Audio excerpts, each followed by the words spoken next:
Hello everybody and welcome to the last ever review of an Emmanuelle in space movie from your frosty fellas. It's your boys, Timbo and Guy.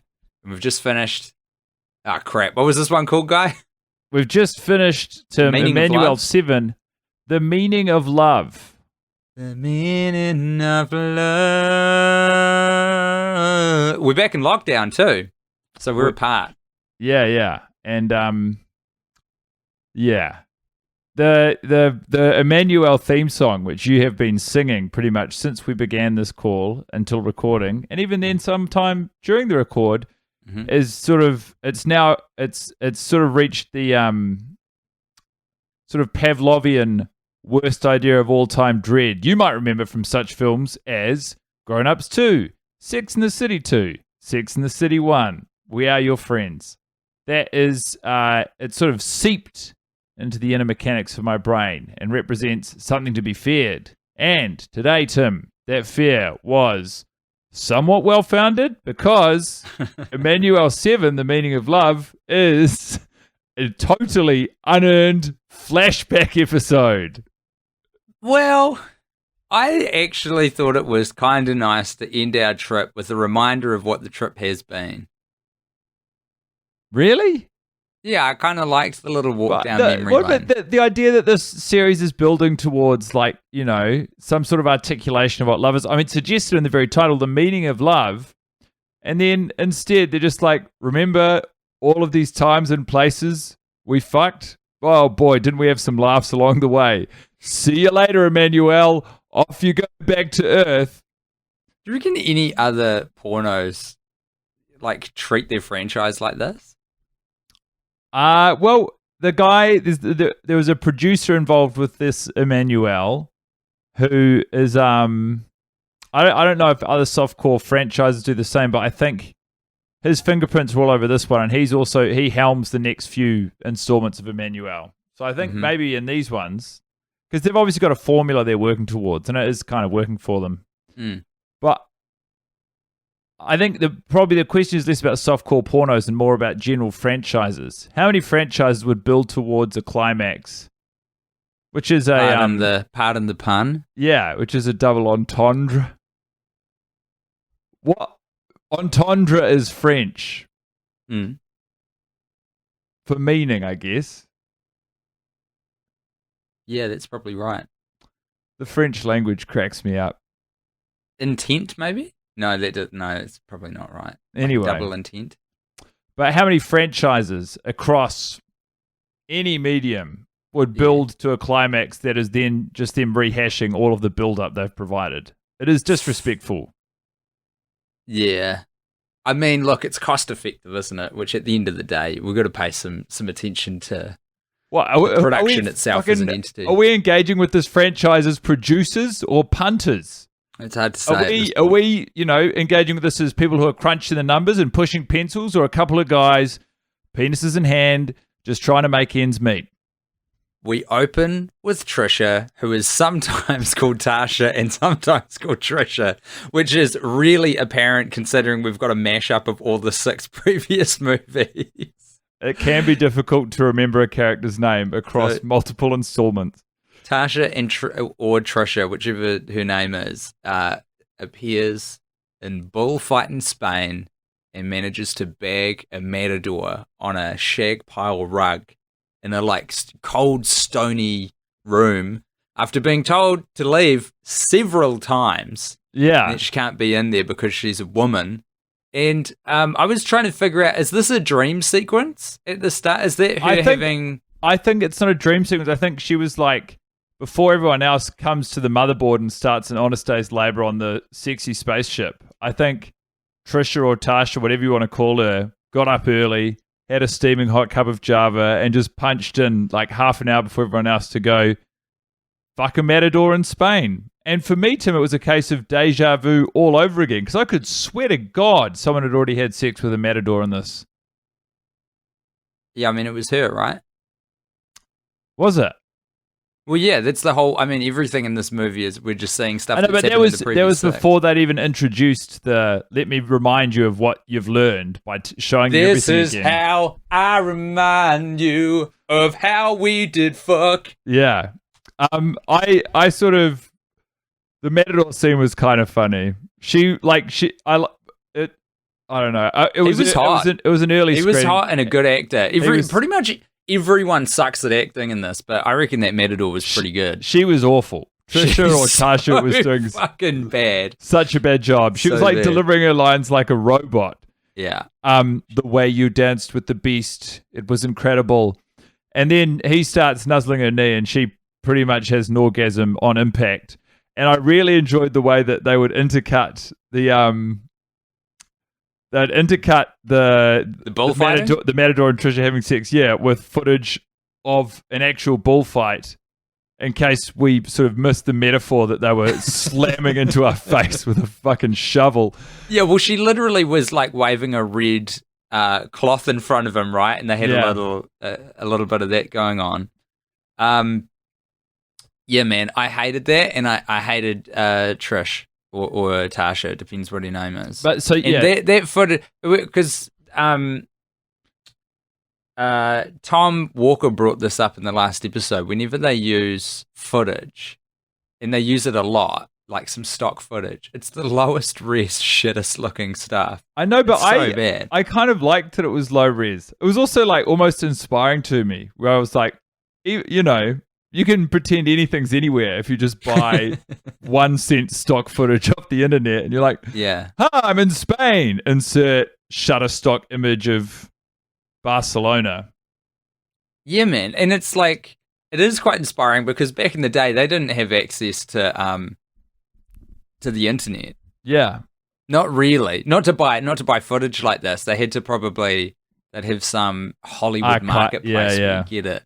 But we could make our own porno guy, and we could set it anywhere by simply spending a few $100 on some footage of the Florida Keys. I think the setting and the archival footage of the Florida Keys is less of interest in the world where we're making a porno than the actual porn component of our porno. Could be right. I think, what would it be? It'd be like friendship porn. Just a couple of guys sitting down, getting along, bearing their souls. Maybe we would write a really good porno. Someone recently was criticizing the way that men hug to me. She was saying, why do men hug like that? Because I think we were watching some sort of some lads walking down a street, and they hugged. But their shoulders get close together and their arms wrap around each other, but they keep their waists and legs at distance. And she was like, do men hug like that so that they don't touch penises?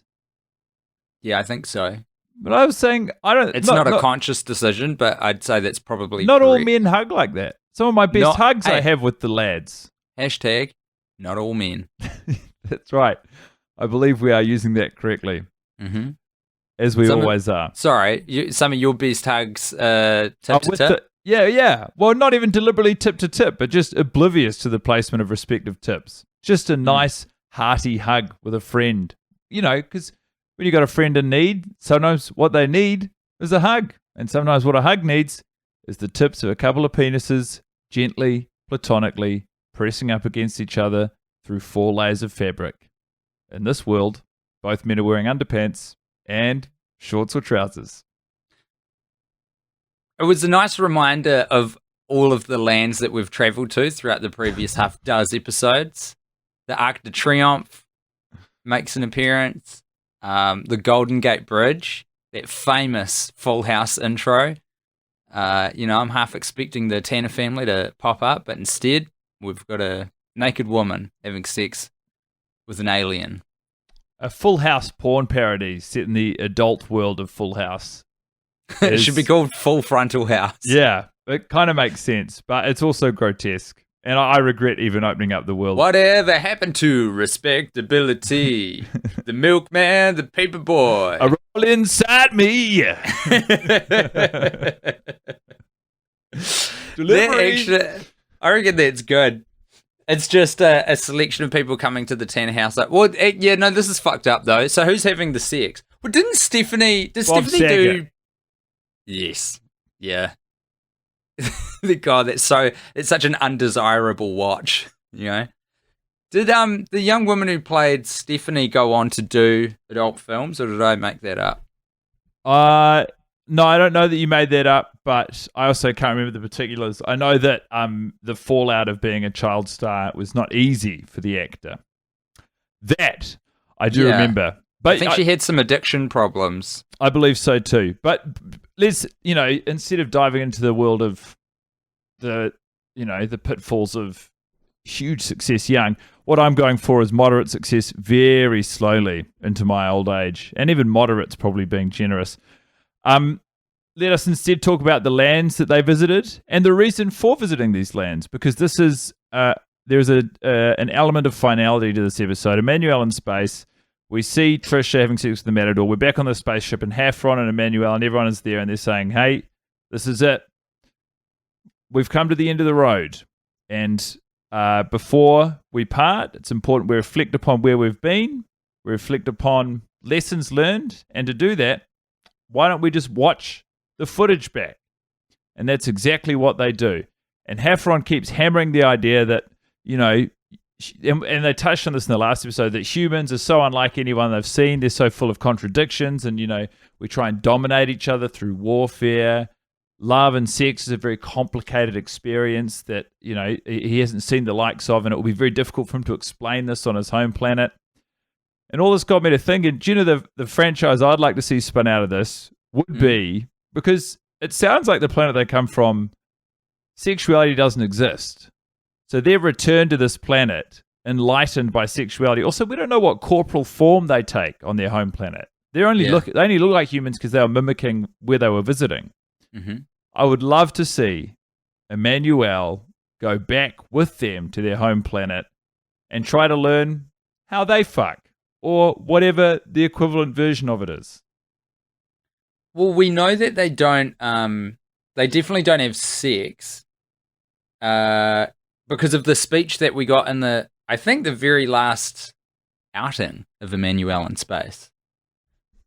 Everyone was talking about how humans invent a lot of stuff because they've got passions and they fuck and they get angry. But it creates a lot of inventiveness, and that they don't have that on their planet. And he said previously that they don't no one else really goes around the universe warring with each other. That's just a human thing that we do. Do you think the reason that Hafron species travel through the galaxy inspecting others and we don't in this world, or as I understand it in general, is because we do have sex to distract ourselves with? Sex and procreation. And so instead of building a spaceship and being as far ahead in terms of matching our intelligence to our ability to travel through space, we constantly hamstring ourselves by having sex for pleasure, also having sex for procreation, and then tending to our spawn, our progeny. Nah, I reckon it's encouraging us to go to space. There's a whole school of thought that a lot of human progress has been because we live or have lived so far, not solely, but by and large in a very patriarchal society, that it's just dudes building monuments either to their own genitals or to try and impress women and be like, see, I've got the biggest schlong building.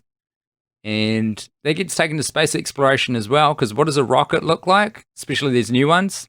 Looks like a big dick exploring space. So what? So without this focus on our genitals, are you saying, Tim, that the only reason we've gotten anything done is because of the patriarchy?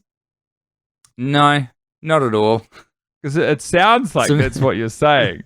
No. Some other people have said that. Oh, I wouldn't say that. It sounds like that's what you're parroting.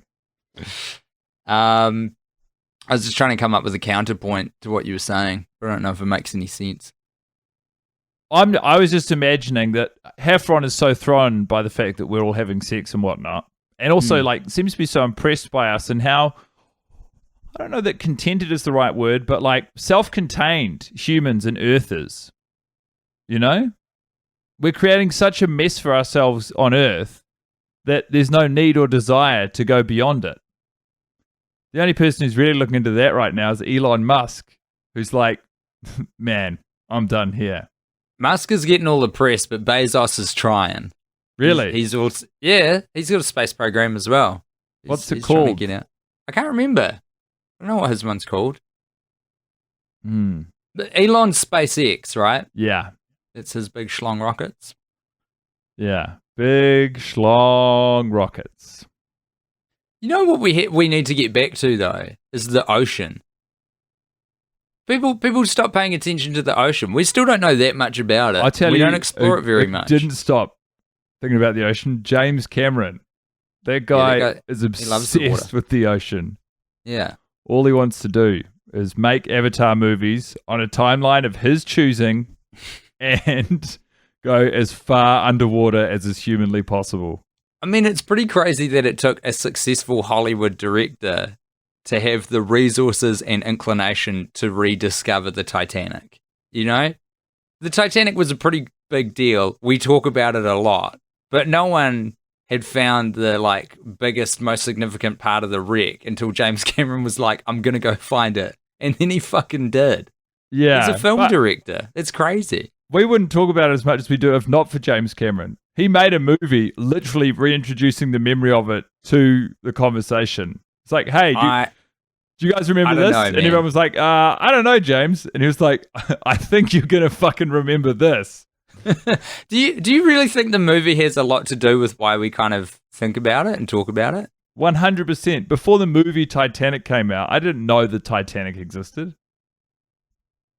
Are you serious? Of course I'm fucking serious. I was like 7. I didn't care about a ship sailing from Ireland to New York.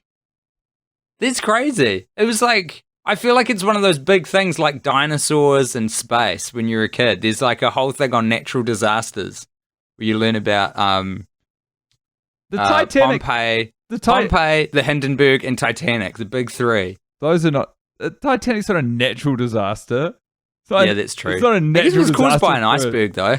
Yeah, it was caused by a ship driving into an iceberg. Not by like an iceberg springing itself on a ship. Oh, it depends who you ask. If you ask the captain. Well, you can't, can you? Because, yeah, it's so funny. It's like a good captain always goes down with his ship.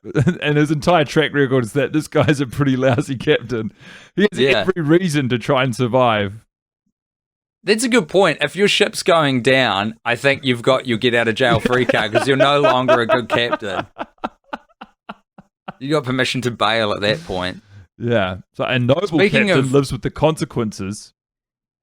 Speaking of getting on the water, we got a delightful flashback to the Emmanuelle in Space episode where they're on that riverboat casino. I assume it's a casino. Why else would you have a boat like that you're going to stay on for more than one day? I hated that. That was the first or second one where Heffron was learning about sex and sexuality, and he was like learning how to fucking have different. I felt physically ill watching Heffron, this like with the mentality of a child, learn about having sex with other people. I hated it. It made me realize I was grateful for the character development that they'd imbued him with. Where it was like, at least by the end of the franchise, we're dealing with a flawed but rounded adult. Watching like a grown man pretend to have the mental aptitude of a 9-year-old while having sex with a myriad of adult women is well, to call it a boner, kind of horrifying, to call it a boner killer would be wrong because there was no boner to kill Tim. Yeah, they do the same thing with Theo as well. Again and again, he's like this comedy man-child character, but he does get his end off sometimes. He was comedy the whole way through. You observed it to me that all of his escapades are scored by it's like a bassoon or something. I said it was a tuba in my message, but I think it's some big deep horn instrument, and like that kind of there's a very specific scale you can do on an electric organ where it's just like this is common. It's like being at a clown show. And every scene that has Theo in it, they score it in that way. I actually do think, though, that he's a character ripe for a spin-off. Because although the concept of him having sex is disgusting, to me, and quite repellent, because despite the fact that he would be quite hot if he just didn't say anything, they've made this character kind of, as you're saying with Heffron, he's like, it's just putting a 6-year-old in an adult's body, which is a pretty gross line to play with for adult sex. But he is very funny, and he's a like big physical performer, and all his like movements and scenes that he's in, he really does dial that comedy knob up, and I think he's got the wherewithal to carry his own franchise. You mean the actor within the character as well? Because that character, he's in, Theo. That guy is in Realty now. What's Realty? He's a realtor. Oh, right, gotcha. I thought there was like a series about real estate agents. He's in the top 500 realtors in California or something, and he's looking forward to a COVID-free 2021. So the guy's we all plugged in and switched on. Speaking of back catalogs as well, I was looking up Heffron, discovered that he is in Basketball, briefly. Paul Michael Robinson. His name is my name too. He's also in Bruce Almighty. Really? Which is interesting. Because Krista Allen's also starred in a Jim Carrey vehicle. Exactly. She's in Liar Liar, so I'm thinking, is Jim Carrey casting his films from Emmanuelle in space? No, but maybe. Jim Carrey's off the... You know, he's Jim Carrey in space as far as I can tell right now. That guy's on a different planet. Is he? What's he up to? He just published what's called a novel. It's like a This is like a manifesto, or? Yeah, it's like a blended memoir, but mostly fictionalized. He co-wrote with some author, and I listened to a podcast about its writing, and it sounded, I don't know, full on. He's full on. Jim Carrey, yeah, he is. Childhood idol, full on dude. Yeah, do you think people not from New Zealand understand what that saying means? Because I say it often, and I do wonder. Yeah. I guess it means intense, doesn't it? Yeah. And usually, like, way too intense. Yeah, it was pretty full on in New Zealand, is like saying it was too much, which is probably also colloquialism. You're too much. What else have we got to discuss within the actual world of Emmanuelle 7, the meaning of love? Tim, I put it to you. What is the meaning of love as learned by these 7 softcore pornography films? Well, I'm just remembering the great advice and discussions that we had on the ship in between the scenes of flashing back to the previous 6 movies while we dissected the lessons learned. One is that sex and love are 2 different things. Another is that according to Emmanuelle, what was she saying? Emmanuelle, who I continue to believe is a pretty sound teacher. Like, for someone that they just picked up on the side of the road as an instructor for an entire alien species on human love and sex, they could have done a lot worse. Hell yeah. And to get a bit more meta on it as well, Krista Allen also, I can say this now, we're at the end of the road of her run of Emmanuelle.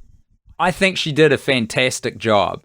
She was given such crazy scripts, such terrible actors to work against. And Heffron gets a turn in this one. We're right at the end of the movie.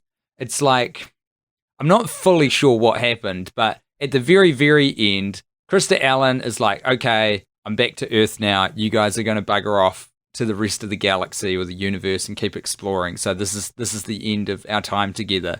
So Krista Allen is on a pier. I'm not sure where she is. Let's say Santa Monica.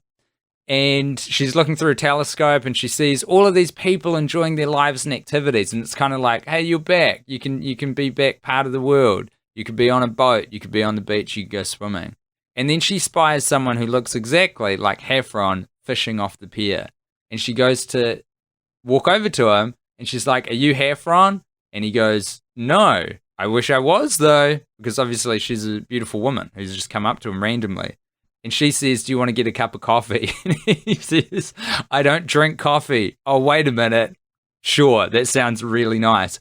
And because we've never quite known if the guy portraying Heffron was a bad actor or if he was just making some choices for this alien that's a dumb shit. Yeah. But it turns out the kid can't act. Yeah. And we know that now. I know. I actually went on his there's this website called peoplepill.com, and on Sounds good. Paul Michael Robinson's website, there's a paragraph on his time in Emmanuelle in space, which reads, Paul was cast as the lead opposite Christopher Allen in the erotic epic Emmanuelle in Space. The role enabled him to show that he had quite a presence as an actor and comedian.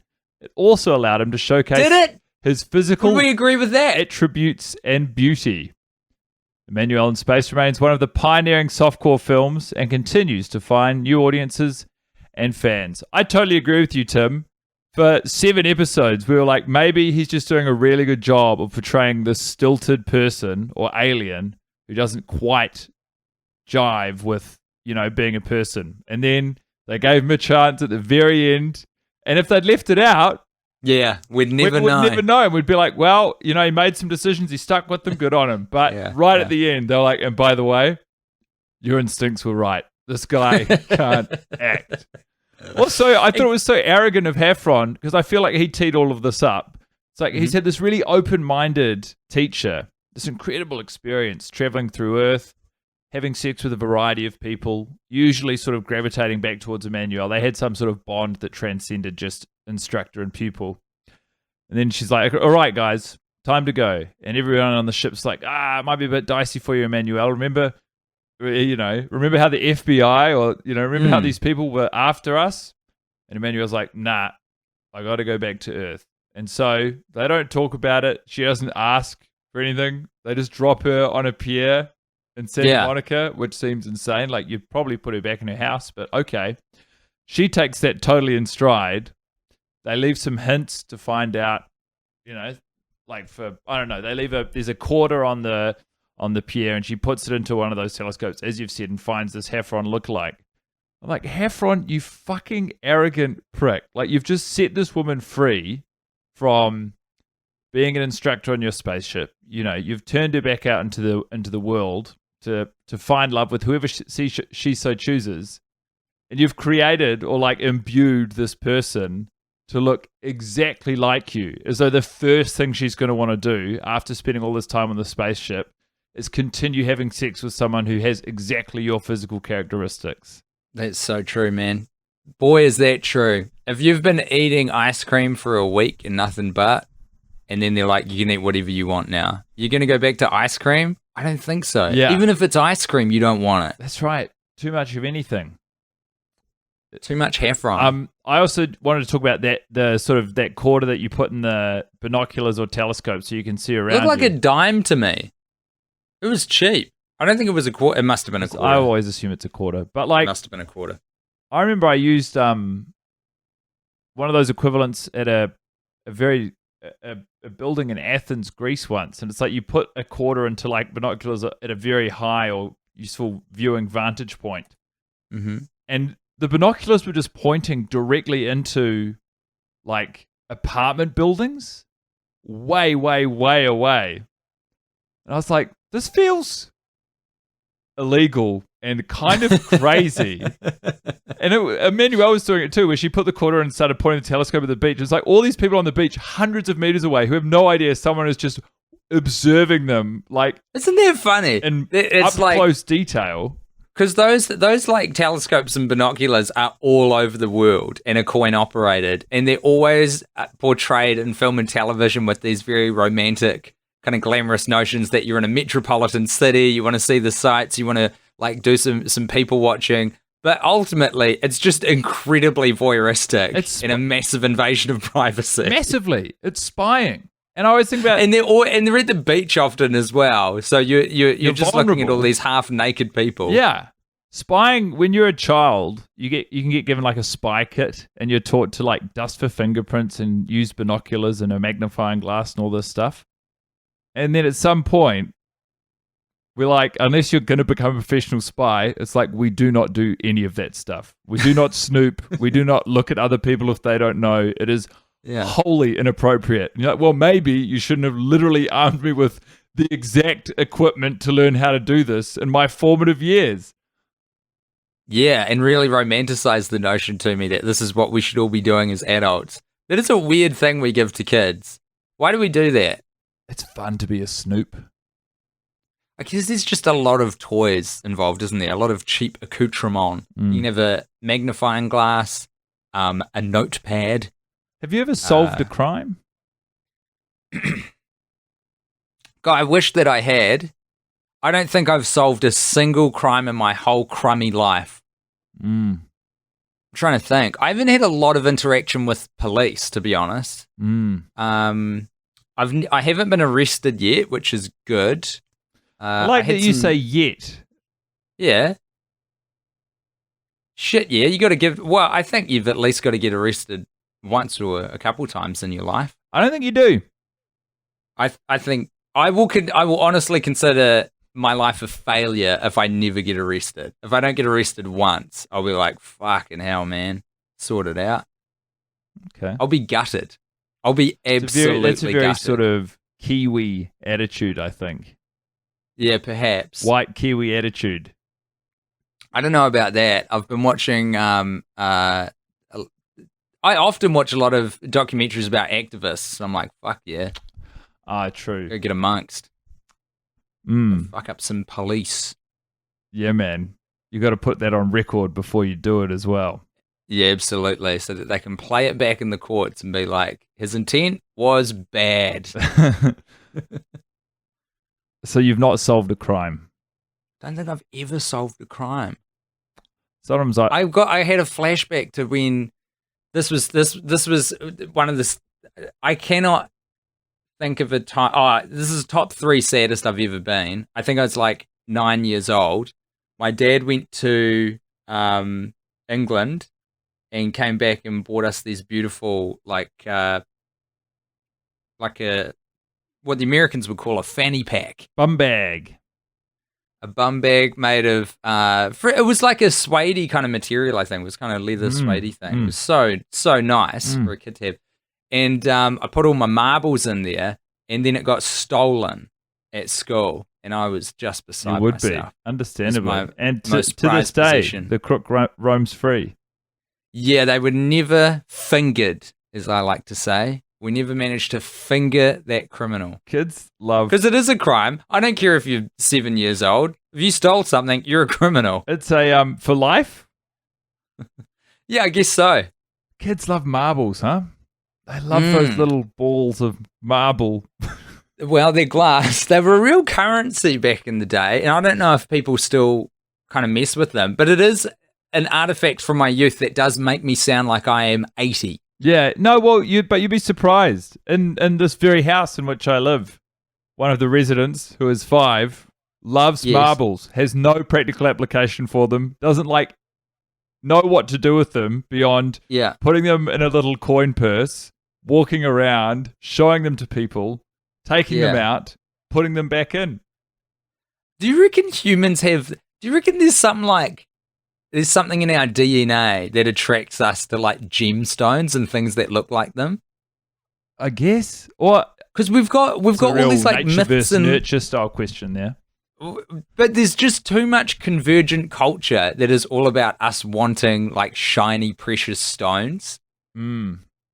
I'm mainly basing this on a video essay that I watched while I was supposed to be doing work yesterday, comparing the Avengers movies to the Justice League DC equivalent, and how they're like identical. It's just all the same thing, and it's all centered around like these fucking gemstones or a magic box. And there's so much like myth and legend from all over the world, like completely divergent cultures that really like shiny stones and magical Dragon boxes. Ball Z, Pokemon. You're collecting badges. Pokemon's a bit different, but yeah, Pokemon's a bit more animal-centric, which is nice. It's about living things. Love to see rather than property. There must be some really good bestial Pokemon erotic fan fiction. Oh, yeah, I guess so. I'd love to see a Nidoking and a Nidoqueen just absolutely going hammer and tongs. I reckon it'd be, have you seen footage of those turtles from the Galapagos Islands, and they make those crazy sounds? They're like, ooh! They try to mount each other over and over again, but their shells get in the way. I've not seen that. But oh man, the sounds. Yeah, hearing that noise is as good a time as any to remind me that I've got a visitor. Boner Inspector! Hello. Hello. Hello, sir. I'd like to inspect your undergarments, please. Man, I'm so sorry to report that I didn't get a boner, because that means that I've gone through the entire Emmanuelle in space with that one. Though, can I tell you who I thought like sort of deserved one was there was a beautiful person on the ship. I didn't care. Oh, I think her name's Kara, and she's like the only person who can act among the aliens, and she's very beautiful. Dude, right there with you. When she's like telling Heffron, she's like, we can show the people on our planet what we've learned. And Heffron's like, yes. What? And she's like, we can show them. Yeah. And she is beautiful, but also acting with such supreme ability and confidence that it's like you're pulled into a different movie where you're like, it's crazy because you kind of forget that anyone can act when you're watching the movie, and then someone does a good job. You're like, oh, fuck, I forgot. That's right. I thought she was fantastic. Tim, because we're apart and I had to get up early this morning, and I was umming and ahhing over whether to tell you this, I was like, do you know what? I might actively try and get a boner watching the movie today. Okay. And I didn't. When you say actively try, you mean like physical intervention? Yes. I mean intervening with my own body. Like, well, do you know what? I guess because this dates back to our first season of the podcast when professional film critic Dom Corey came in and he said, one of the important things you have to do when you're watching or reviewing a film is engage with it on its terms. Yeah. Tim, these movies are not designed to be watched. These movies are designed to be watched while jacking it. Yeah. You did, but just to confirm, you didn't do that today? I didn't do it. If you did, though, I was not inspired to. I respect the fact that you did wait till we weren't physically together, because you know what? I probably wouldn't have loved that. Yeah. Real Pee Wee Herman situation going on in the podcast studio. Part of what inspired the notion, the very possibility that it was on the cards. But alas, I didn't. Again, not unlike yourself, it's like it was a whisper of a boner. It was like this. Oh no! Hey, naked woman. Yeah, it was like that when there was that acting taking place. But alas. I'm sorry, we must release the boner inspector. Once again, I mean, this guy's got a very formal, beautiful, leather-bound notebook, and all he wants to do is write down and observe. I know. He's got a whole train. A single boner. Or... got a whole train to check out. I guess as Demi would put it, a plunge, or some sort of horrible turn of phrase. How dare you vilify Demi for bringing in a thesaurus. Of words to describe the female form. We also found out, just you and I, not the movie watcher us, but us doing our background research, that Heffron was he an Army Ranger? He was in... Yeah, this is all on the popular website peoplepill.com under Paul Michael Robinson's entry. He was he served in the United States Army and was stationed at Fort Stewart, Georgia. He was in the 3rd Battalion, 15th Infantry, specializing in comms. He was out before Desert Storm. You fucking loser. Get out just before a big operation like that. I don't even know what Desert Storm was. It was the original incursion into Iraq, I think. And was this a good idea? The first Gulf War. Well, I mean, it was successful, I think, ultimately, but a lot of innocent people died, so... How do you want to? Sounds like you want to measure your military actions? Success. Yeah. Goddamn US military. This entire movie, it was kind of interesting because it was told in flashback. It was a composite. It was like, The Simpsons would do occasional episodes like that, or Friends, are the two television memories that stick out. But this one, like the audio quality was different whenever Krista Allen and Paul Michael Robinson or Emmanuelle and Heffron were reminiscing about it. It was honestly a lot like hearing the actors give us a director's commentary in character. Where they were just sort of remembering times and places they'd fucked. Yeah.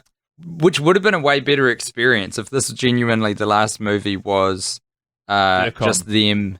Yeah, I'd love to. Yeah, I'd love to. Or even just a behind the scenes, like a Peter Jackson style Lord of the Rings DVD featurette. I hear that. See them fucking around with each other.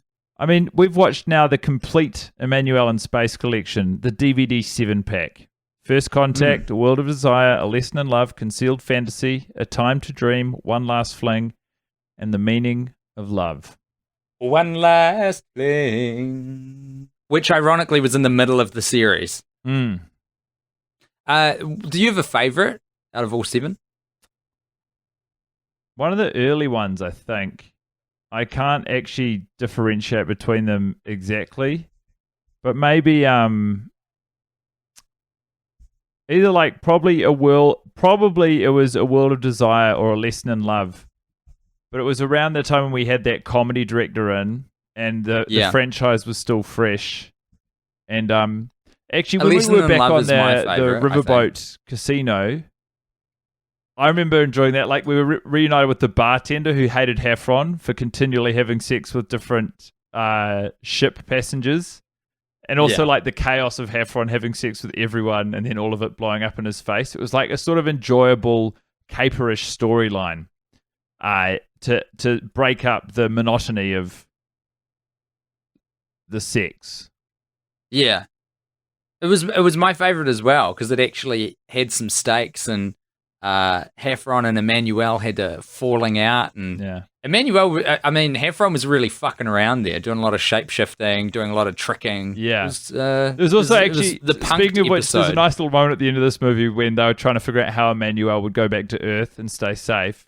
And Heffron was like, wow, we can just change how you look, and starts like ripping through different woman, like that was so messed up. He was using his remote to just be like, you could look like this or this or this, and there's just all these different reflections of you're changing the complete physical outfit. composition of a human being, like you're changing the channel on a television set. And Emmanuelle was like slightly perturbed. I would have been a lot angrier. She took it in stride. Someone was doing that to me, as is her wont. Well, it seems appropriate that at the end of the Emmanuelle in Space franchise, we introduce our friend George to offer you or I the opportunity to perhaps articulate what you might like to see for a porno in space. So, George, will you come on in? Ah, yes. Hello, it's me, George Lazenby. George Lazenby, it's so good to hear your voice. Well, it's so good to have my voice and my ability to listen. I've got a concept for you. For a film franchise. This isn't just one picture. This is at least a 4-picture deal. Fantastic. Have you seen the Emmanuelle in Space movies? Hold on. Yes, the very thought of it's enough to give me a sneeze, otherwise known as 1/8 of an orgasm. I just want to double check, George Lazenby. Have you had a COVID swab? Have you been? No, I don't believe in COVID. Okay. Good to know. Good addition. All right. Well, thank God that we're conducting this. My meals have been quite bland recently, though. Yeah, why is that? I don't know. I keep going out to restaurants, and it doesn't matter how much salt or pepper or spice I put on the food. I can't taste a damn thing. Right. How's your sense of smell at the moment, George Lazenby? What sense of smell? Okay. All right. Well, hopefully you've still got your sense of film taste, because I think you're going to love this. That's not going anywhere. Do you remember popular icon of the Emmanuelle in Space episodes, Theo? Yes. Butt of many jokes on the mothership, comedy caper extraordinaire, scene stealer. I bought my house from that horny hound. Oh, true, because he's now in real estate. Well, here's what I'm thinking. I want to revive the character of Theo and give him his own softcore porn franchise. And it's called Theo and the Boys. Okay. Theo is part of a collection of friends. There's 5 friends, and they're all guys from the ship. So we see them as human beings, but actually they're aliens. They've decided to mutiny from Heffron and leave the ship and come to Earth. So they are, through each successive movie, trying to bob and weave having the best time that they possibly can and engage with huge, famous kind of cultural events that people go through in their lives. Things like spring break, things like Mardi Gras, Yes. things like an inauguration, places where you get drunk and Fucking shack suck. up with a bunch of yeah, exact. So you get it. But all the while, there's a cat and mouse element to this because they are being tracked by Hafron and the mothership as well, and some 3-letter agencies on Earth who are aware of the aliens' presence but can never quite catch up to them because they're constantly being It sounds outwitted. like you're borrowing fairly heavily from the Emmanuelle in Space franchise.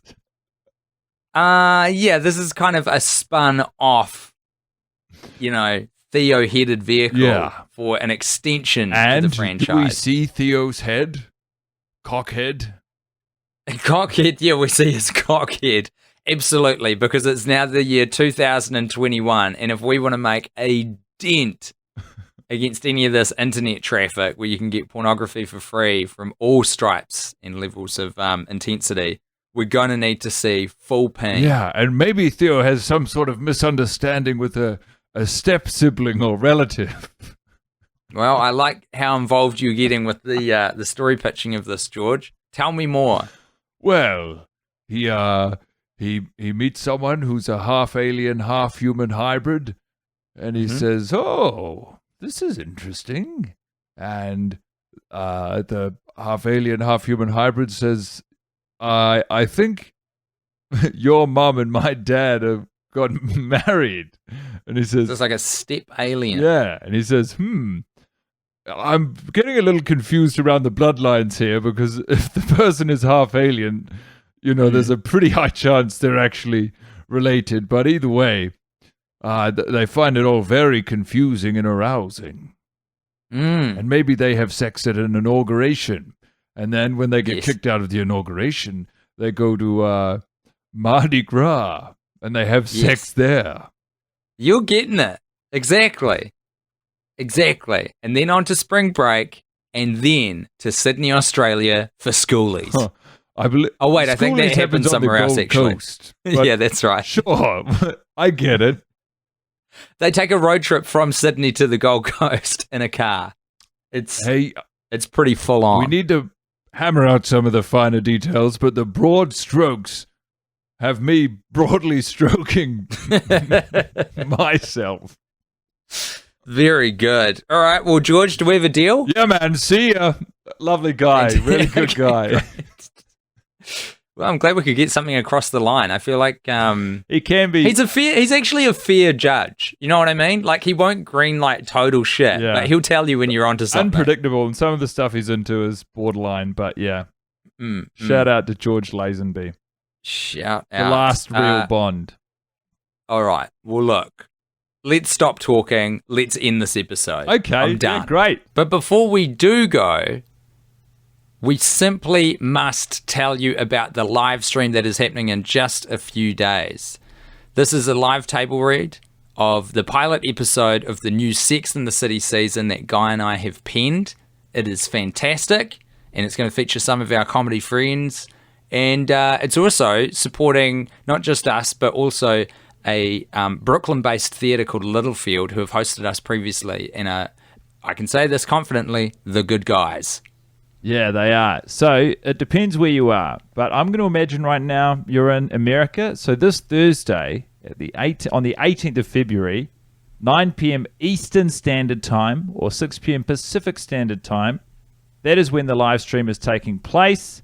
In New Zealand, that is 3 p.m. on Friday, the 19th of February. In other places, like the UK, it is at the unwatchable and unusable time of 3 a.m. But you will be able to get it after the fact. That's right. We're going to sort something out so that you can see it after the fact.